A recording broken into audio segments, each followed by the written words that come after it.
అధ్యక్ష, ఈ యొక్క స్లీపర్ బస్సులు ప్రమాదాలు ఎంత ఘోరంగా తయారయ్యాయంటే గంట ముందో 2 గంటల ముందో కుటుంబ సభ్యులు ఇంట్లో వాళ్ళకు ఫోన్ చేసి మేము వచ్చేస్తున్నాం అని చెప్తే ఆ గంట 2 గంటల్లో వాళ్ళు రాకుండా వాళ్ళు చనిపోయారని చెప్పని వార్తలు వచ్చే పరిస్థితి.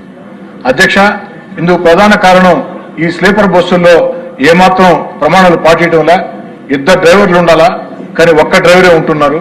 సేఫ్టీ మెజర్మెంట్స్ ఏమి కూడా తీసుకోవటంలా, ఎక్కడా కూడా పాటించడంలా, అన్నిటికీ మించి మద్యం తాగి కొంతమంది ఆ వాహనాలు నడుపుతూ ఉన్నారు. ఆ మద్యం తాగారా లేదా అన్న టెస్టులు నిర్వహించడంలా, అదేవిధంగా ఎమర్జెన్సీ ద్వారాలు ఉండాలా. ఆఖరికి ఈ ప్రైవేట్ బస్సుల స్లీపర్ బస్సుల యాజమాన్యాలు కక్కుర్తికి లోబడి ఆ యొక్క ఎమర్జెన్సీ గేట్లను కూడా క్లోజ్ చేసి స్లీపర్లు ఏర్పాటు చేసి అన్ని రకాల ఇబ్బందులు జరుగుతూ ఉన్నాయి. అధ్యక్ష, 10 ప్రమాదాలు జరిగితే నాకు తెలిసి దాంట్లో 1-2 ప్రమాదాలు, మిగతా ఎన్ని కూడా నిర్లక్ష్యంగా జరిగిన ప్రమాదాలు. ఆ నిర్లక్ష్యంగా జరిగినప్పుడు ఆ నిర్లక్ష్యంగా ప్రాణాలు కోల్పోతే వారి మీద ప్రమాదాల కేసు పెట్టకుండా, అంటే యాక్సిడెంట్ కేసు పెట్టకుండా హత్య కేసు పెట్టాలని,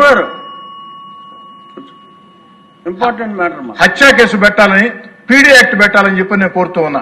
ఎందుకని చెప్తున్నాడు అధ్యక్ష, ఇందాకే చెప్పా మీకు, ఒక యాక్సిడెంట్ 10 యాక్సిడెంట్లో ఒక యాక్సిడెంట్ జరిగితే దాని మామూలు యాక్సిడెంట్, కానీ నిర్లక్ష్యం కారణంగా ఆ యొక్క మనుషులు చనిపోతే ఎంత బాధాకరమో, ఆ కుటుంబాల శోకం ఎవరు చెప్పుకోవాలో ఒక్కసారి ఆలోచన సాగించండి.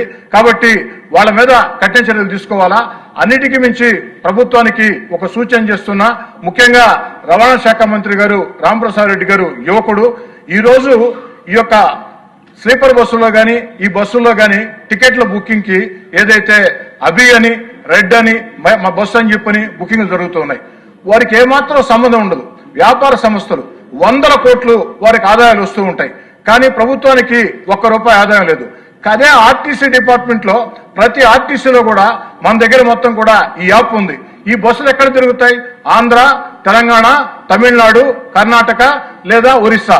కాబట్టి ఈ రాష్ట్రాల రవాణా శాఖ మంత్రులతో మాట్లాడి అభి బస్సు, రెడ్ బస్సు బుకింగ్లు కాకుండా మొత్తం కూడా ఆర్టీసీ యాప్ ద్వారా మనమే టికెట్లు బుక్ చేసుకుంటే ప్రభుత్వానికి మేలు జరుగుతుంది.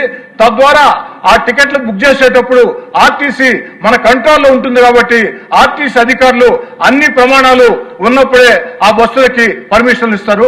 ఆ విధంగా చర్యలు తీసుకోవాలని చెప్పి కోరుకుంటూ చిట్ట మాట అధ్యక్ష, మంత్రి గారు ఏం చెప్పారంటే 25-26లో ఎన్ని కేసులు బుక్ అయినాయంటే 22,272 కేసులు బుక్ అయ్యాయని చెప్పి చెప్పడం జరిగింది.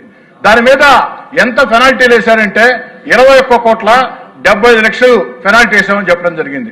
అంటే సగటున 9,570 రూపాయలు.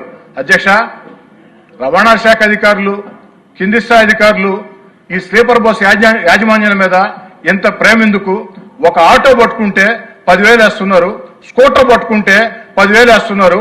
అలాంటిది స్లీపర్ బస్ యాజమాన్యాలు 100 కోట్ల 1,000 కోట్ల ఆస్తిపరులు ఆ యొక్క ప్రాణాలు కోల్పోయే పరిస్థితి ఉంటే వారికి 9,570 రూపాయలు. 22,727 కేసుల్లో 21,75,00,000 అంటే సగటున 9,570 రూపాయలు. మరి ఏంది అధ్యక్ష ఇది? కాబట్టి మంత్రి గారు, మీరు యువకులు, మీ కింది స్థాయి అధికారులు పూర్తిగా గాడి తప్పేస్తున్నారు. వారిని కంట్రోల్లో పెట్టండి, బలంగా వారికి పెనాల్టీలు వేయండి, కఠినమైన చర్యలు తీసుకోండి. 2 డ్రైవర్లు పెట్టాల్సిందే, డ్రంక్ అండ్ డ్రైవ్ టెస్ట్ చేయాల్సిందే, ఎమర్జెన్సీ డోర్స్ ఉండాల్సిందే, సేఫ్టీ మెజర్మెంట్ పాటించాల్సిందే. అదేవిధంగా ఈ అభి రెడ్ బుక్ల మీద మరోసారి పునరాలోచన మొత్తం కూడా చేసి, రెడ్ బస్సుల మీద పునరాలోచన చేసి, ఏదైతే అన్ని రాష్ట్రాల రవాణా శాఖ మంత్రులతో మాట్లాడి, ముఖ్యమంత్రి గారితో మాట్లాడి ఈ యొక్క బస్సుల బుకింగ్ మొత్తం కూడా ఆర్టీసీ చేపట్టినట్లయితే అన్ని రాష్ట్రాలకు కూడా మేలు జరుగుతుంది, నియంత్రణ వస్తుంది. ఆ దిశగా చర్యలు తీసుకోవాలని చెప్పని కోరుకుంటూ సెలవు తీసుకున్నారు అధ్యక్ష. విమానం పైలట్లకి ఎలాగ జాగ్రత్తలు తీసుకుంటారో వీళ్ళకి కూడా అలా తీసుకోవాలి. అదే చెప్పారు. సాధారణ ప్రాణాలు అంతే ముఖ్యం. ఎంత బాధాకరం అంటే సార్, స్లీపర్ బస్సుల్లో ప్రయాణించే వాళ్ళంతా కూడా సార్ మధ్యతరగతి, దిగువ మధ్యతరగతి, పేద కుటుంబాలు సార్. ఎంత బాధేస్తుందంటే 1 గంట 2 గంటల్లో ఇంటికి వస్తామని ఫోన్ చేస్తారు, వారు రావచ్చు లేదా వారు చనిపోయారని వార్త రావచ్చు. దీని మీద రవాణా శాఖ మంత్రి గారు, అధికారులు దయచేసి నా మాటల్ని విమర్శలుగా భావించవద్దు. మనది ప్రజాప్రభుత్వం, మంచి ప్రభుత్వం, చంద్రబాబు గారి నేతృత్వంలో ప్రజల కోసం పనిచేసే ప్రభుత్వం.